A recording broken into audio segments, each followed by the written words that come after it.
بسم اللہ الرحمن الرحیم۔ شروع اللہ کے نام سے جو بڑا مہربان اور نہایت رحم والا ہے۔ ناظرین گرامی، حضرت موسیٰ علیہ السلام کا دور تھا۔ بنی اسرائیل میں ایک بدکار عورت طوائف رہتی تھی۔ وہ بہت خوبصورت تھی۔ اس کا اپنے لیے ایک محل بنوایا گیا تھا۔ وہ اپنے حسن و جمال اور جوانی سے لوگوں کے دل موہ لیتی تھی۔ جو بندہ ایک مرتبہ اس کے پاس آ جاتا وہ بار بار اس کے پاس چکر لگاتا۔ اس نے محل میں ایک تخت بنوا رکھا تھا۔ وہ اکثر اس پر بیٹھ جایا کرتی تاکہ ہر راہگیر کو وہ دیکھ سکے۔ ایک دن وہ بند سنور کر اپنے تخت پر بیٹھی تھی کہ ایک بہت ہی خوبصورت جوان کا گزر وہاں سے ہوا۔ وہ جوان بہت عبادت گزار تھا۔ اس کا شمار چند عابدوں اور زاہدوں میں ہوتا تھا۔ جب اس نوجوان کی نظر اس پر پڑی تو اس عورت کی شکل و صورت اس کے دل و دماغ میں ایسے گھر کر گئی کہ جس طرف دیکھتا اسے وہی نظر آتی۔ وہ واپس گیا تو اس کا دل کسی چیز میں نہیں لگتا تھا۔ وہ عبادت کرتا تو اس کے دل و دماغ سے اس کے خیال نہیں نکلتے۔ اس نے پوری کوشش کی اس کو اپنے ذہن سے نکالنے کے لیے، لیکن ناممکن تھا۔ اس نے روزے رکھے، بھوکا رہا، خود کو قسم قسم کی تکلیفیں دیتا رہا، لیکن اس عورت کا اپنے دماغ سے تصور نہ مٹا سکا۔ آخرکار اس نے اتنی رقم کا بندوبست کیا جو اس سے ملنے کے لیے مختص تھی۔ رقم لے کر محل کی طرف چل پڑا۔ وہاں پہنچا تو حسین و جمیل طوائف تخت پر بیٹھی تھی۔ اس کے پاس جا کر بیٹھ گیا۔ عورت نے اس نوجوان کی طرف نظریں جمائیں۔ اس نوجوان کے دل میں خیال آیا کہ میں نے ساری زندگی اللہ تعالیٰ کی عبادت میں گزاری ہے۔ کوئی ایسا لمحہ خالی نہیں جو میں نے اللہ کی ڈر اور خوف کے بغیر گزارا ہو۔ اللہ مجھے اس غیر محرم عورت کے ساتھ بیٹھے ہوئے دیکھ رہا ہوگا۔ انہی سوچوں میں گم تھا کہ اس پر اللہ کی طرف سے خوف طاری ہو گیا اور وہ تھر تھر کانپنے لگا۔ اس عورت نے کہا، آپ کو کیا ہوا ہے؟ اس نے کہا، مجھے کوئی کام ہے، میں جانے کی اجازت چاہتا ہوں۔ طوائف نے کہا، جس کام کے لیے آئے ہو وہ تو پورا کرتے جاؤ۔ نوجوان نے صاف انکار کر دیا اور کہا، میں نے ساری زندگی اللہ کی عبادت میں گزاری ہے، میں اپنے رب کو ناراض نہیں کر سکتا۔ یہ کہہ کر وہ وہاں سے چل دیا۔ جب وہ وہاں سے چلا گیا تو عورت کے دل میں خیال آیا کہ میں اتنی خوبصورت عورت ہوں جو میرے محل میں آیا، برائی کیے بغیر واپس نہیں گیا۔ یہ کیسا نوجوان تھا؟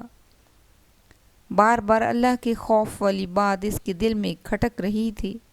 اس نوجوان کی باتوں کی وجہ سے اس کا دل بھی بدلنے لگا۔ اس نے سوچا، میں نے بھی ایک دن مرنا ہے، اللہ کو کیا جواب دوں گی؟ اس نے سچی توبہ کرنے کا ارادہ کیا اور دوبارہ یہ دھندا کبھی نہیں کرے گی۔ اس نے یہ کہا، میری گناہ بہت زیادہ ہیں، میں حضرت موسیٰ علیہ السلام کے پاس چلتی ہوں، وہ اللہ کے نبی ہیں، وہ میری مدد ضرور کریں گے۔ جب وہ حضرت موسیٰ علیہ السلام کے پاس پہنچی تو حضرت موسیٰ علیہ السلام لوگوں سے خطاب کر رہے تھے۔ اس نے ایک مرد کو بھیجا کہ حضرت موسیٰ علیہ السلام کو کہو کہ فلاں طوائف آپ سے ملنا چاہتی ہے۔ اس مرد نے بھرے مجمع میں بلند آواز سے کہا، اے نبی علیہ السلام، وہ بدکار عورت آپ سے ملنے آئی ہے۔ تو حضرت موسیٰ علیہ السلام جلال میں آ گئے اور کہا، اس عورت کو جا کر کہو چلی جائے یہاں سے، میں اس سے نہیں ملنا چاہتا۔ اس بندے نے جا کر پیغام دیا کہ اللہ کے نبی نے فرمایا ہے کہ تم یہاں سے چلی جاؤ، میں نہیں ملوں گا تم سے۔ وہ رونے لگی کہ میری گناہ اتنے زیادہ ہیں کہ میرے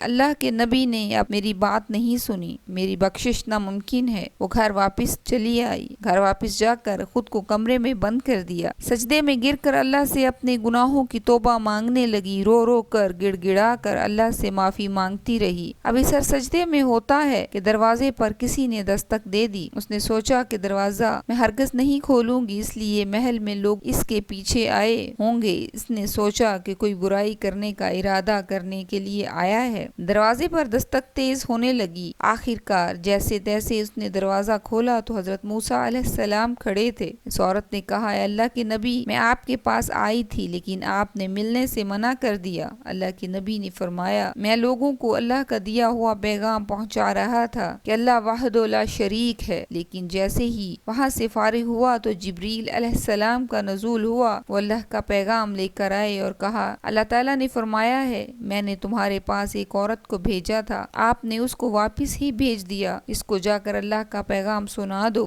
اللہ تعالیٰ نے تمہارے پچھلے سارے گناہ معاف کر دیے ہیں۔ یہ کہہ کر اللہ کے نبی واپس چلے گئے۔ اللہ تعالیٰ نے تمہارے پچھلے سارے گناہ معاف کر دیے ہیں۔ یہ کہہ کر اللہ کے نبی واپس چلے گئے۔ اس عورت نے سوچا میں نے تمام گناہوں سے توبہ کر لی ہے، اب میرا اس گاؤں میں رہنا مشکل ہے کیونکہ سب لوگ مجھے جانتے ہیں، لوگ برائی کرنے میرے گھر ضرور آئیں گے، کیوں نہ میں یہ گاؤں چھوڑ کر کہیں اور چلی جاؤں۔ وہ گاؤں چھوڑ کر چلی گئی، اس نوجوان کو تلاش کرنے لگی تاکہ اس سے جا کر ملے اور اس کو بتائے میں نے آپ کی وجہ سے سارے گناہوں سے توبہ کر لی ہے۔ آخر کار اس نے اس کا گھر ڈھونڈ لیا، کو بتایا کہ میں اس نوجوان سے ملنا چاہتی ہوں۔